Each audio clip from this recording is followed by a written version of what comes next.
Hello, everyone. It's Rich Michael Jones. It's time for the 1 year Bible read for January 24th. Sorry about the line in the video. It's a little bit irritating. I don't know if I can. I can be able to make it less. Gotta have the light though. Hmm. Well, there you go. Split me right down the middle. All right. January 24th. Genesis chapter 48, verse 1 through chapter 49, verse 33. One day, not long after this world came to Joseph, your father is failing rapidly. So Joseph went to visit his father, and he took him his two sons, Manasseh and Ephraim. When Joseph arrived, Jacob was told, "Your son Joseph has come to see you." So Jacob gathered his strength and sat up in his bed. There we go. Jacob said to Joseph, "God Almighty appeared to me at Luz in the land of Canaan and blessed me. He said to me, I will make you fruitful, and I will multiply your descendants, and I will make you a multitude of nations, and I will give this land of Canaan to your descendants after you as an everlasting possession. Now I am claiming as my own sons these two boys of yours, Ephraim and Manasseh, who were born here in the land of Egypt before I arrived. They will be my sons, just as Reuben and Simeon are. But any child born to you in the future will be your own, and they will inherit land within the territories of their brothers Ephraim and Manasseh. Long ago, as I was returned from Padanaram, Rachel died in the land of Canaan. We were still on the way some distance from Ephrath, that is Bethlehem. So with great sorrow I buried her beside the road of Ephrath. Then Jacob looked over at the two boys. Are these your sons? He asked. Yes, Joseph told him. These are the sons God had given me here in Egypt. And Jacob said, Bring them closer to me so I can bless them. Jacob was half blind because of his age and could hardly see. So Joseph brought the boys close to him, and Jacob kissed and embraced them. Then Jacob said to Joseph, I never thought I would see your face again, but now God has let me see your children too. Joseph moved the boys who were at their grandfather's knees, and he bowed with his face to the ground. Then he positioned the boys in front of Jacob. With his right hand, he directed Ephraim towards Jacob's left hand, and his left hand he put Manasseh at Jacob's right hand. But Jacob crossed his arms as he reached out to lay his hands on the boys' heads. He put his right hand on the head of Ephraim, though he was the younger boy, and his left hand on Manasseh, I would hope, the head of Manasseh, though he was the firstborn. Then he blessed Joseph and said, May the God before whom my grandfather Abraham and my father Isaac walked, the God who has been my shepherd all my life to this very day, the angel who has redeemed me from all harm. May he bless these boys, and may they preserve my name and the names of Abraham and Isaac, and may their descendants multiply greatly throughout the earth. But Joseph was upset when he saw that his father placed his right hand on Ephraim's head, so Joseph lifted it to move it from Ephraim's head to Manasseh's head. No, my father, he said, this one is the firstborn. Put your right hand on his head. But his father refused. I know, my son.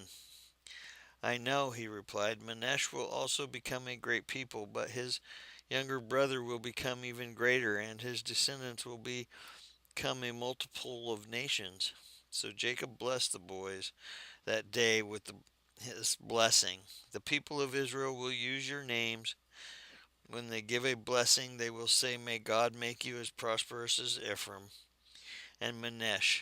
In this way, Jacob put Ephraim's head ahead of Manasseh. Then Jacob said to Joseph, Look, I am about to die, but God will be with you and will take you back to Canaan and the land of your ancestors and beyond. What I have given your brothers, I am giving you an extra portion of the land that I took from the Amorites with my sword and bow. Then Jacob called together all his sons and said, Gather around me, and I will tell you what will happen to each of you in the days to come. Come and listen, you sons of Jacob, listen to Israel your father. Reuben, you are my firstborn, my strength, the child of my vigorous youth. You are the first in rank and the first in power, but you are as unruly as a flood, and you will be first no longer, for you went to bed with my wife. You defiled my marriage couch. Simeon and Levi are two of a kind. Their weapons are instruments of violence. May I never join in their meeting. May I never be part to their plans. For in their anger they murdered men, and they crippled oxen just for sport. A curse on their anger, for it is fierce. A curse on their wrath, for it is cruel. I will scatter them among the descendants of Jacob. I will disperse them through Israel. Judah, your brothers will praise you. You will grasp your enemies by the neck. All your relatives will bow before you. Judah, my son, is a young lion that has finished eating its prey. Like a lion, he crouches and lies down, like a lioness who dares to rouse him. The scepter will not depart from Judah, nor the ruler's staff from his descendants, until the coming of the one whom it belongs, the one whom all nations will honor. He ties his foal to a grapevine, the colt of his donkey to a choice vine. He washes his clothes in wine, his robes in the blood of grapes. His eyes are darker than wine, and his teeth are whiter than milk. Zebulun will settle by the seashore and will be a harbor for ships. His borders will extend to Sidon. Issachar is a sturdy donkey resting between two saddle packs. When he sees how good the countryside is and how pleasant the land, he will bend his shoulders to the load and submit himself to hard labor. Dan will govern his people like any other tribe in Israel. Dan will be a snake beside the road, a poisonous viper along the path that bites the horse's hooves, so its rider is thrown off. I trust in you for salvation, O Lord. Gad will be attacked by martyring bands, but he will attack them when they retreat. Asher will dine on rich foods and produce food fit for kings. Naphtali is a doe set free that bears fruit, beautiful fawns. Joseph is the foal of a wild donkey, the foal of a wild donkey at a spring, one of the wild donkeys on the ridge. Archers attacked him savagely. They shot at him and harassed him.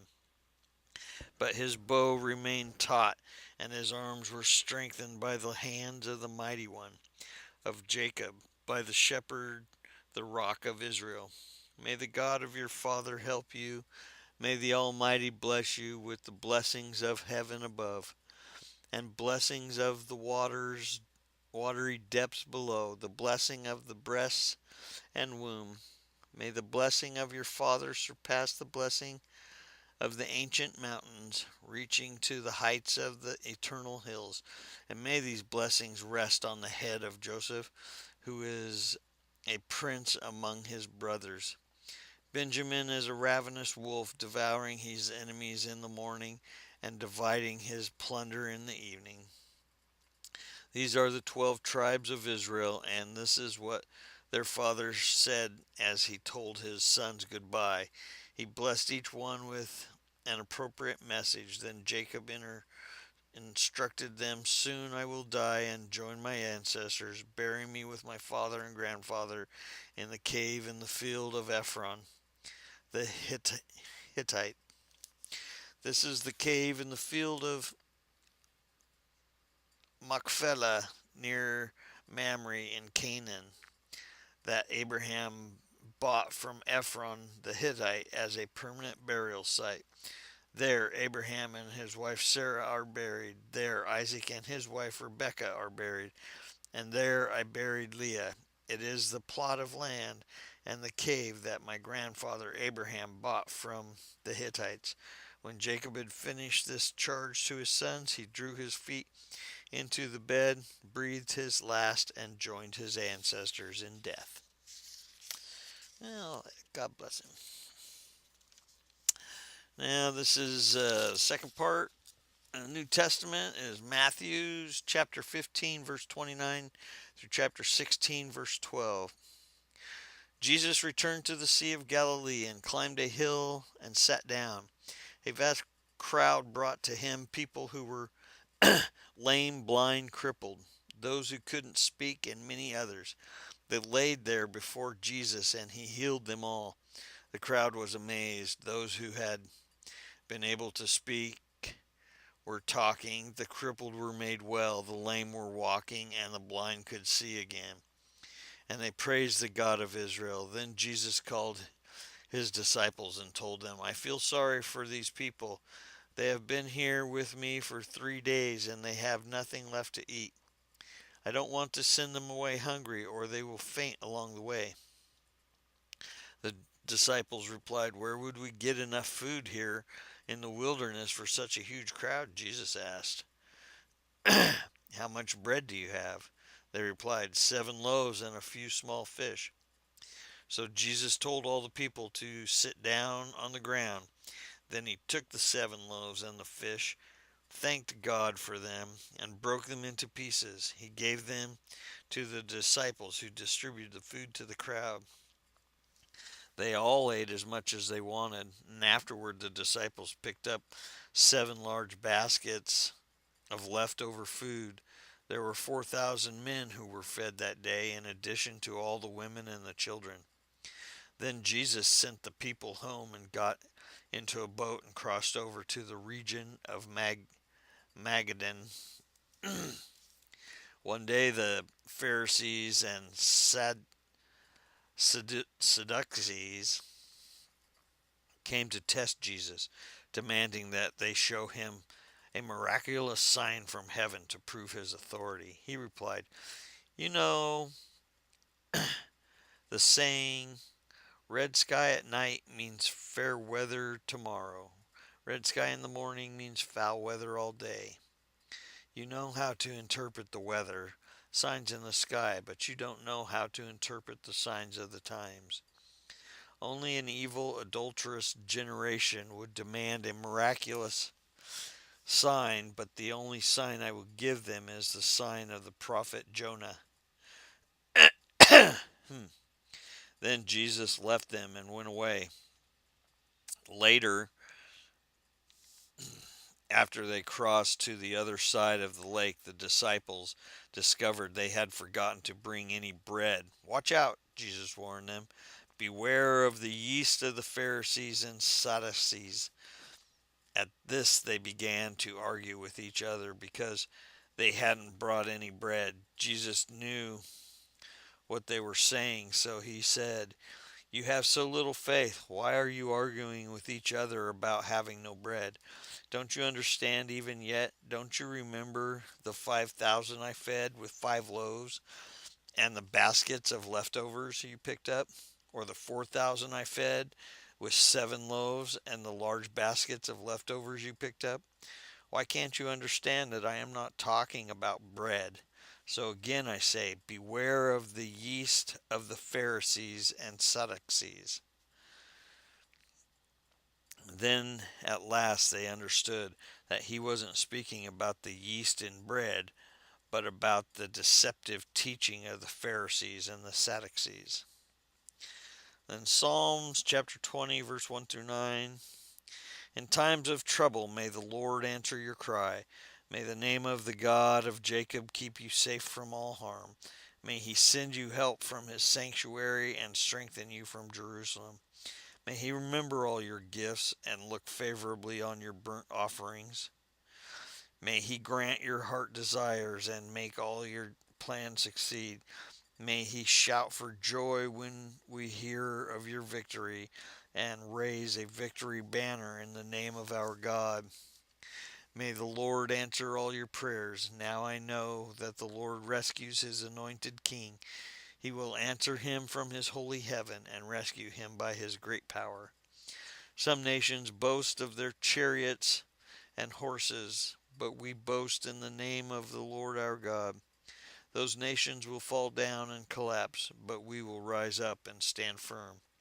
Give victory to our King, O Lord. Answer our cry for help. Right down the middle of my head. Nice. And then we have Proverbs 4:20, chapter 4, verse 20 through verse 27.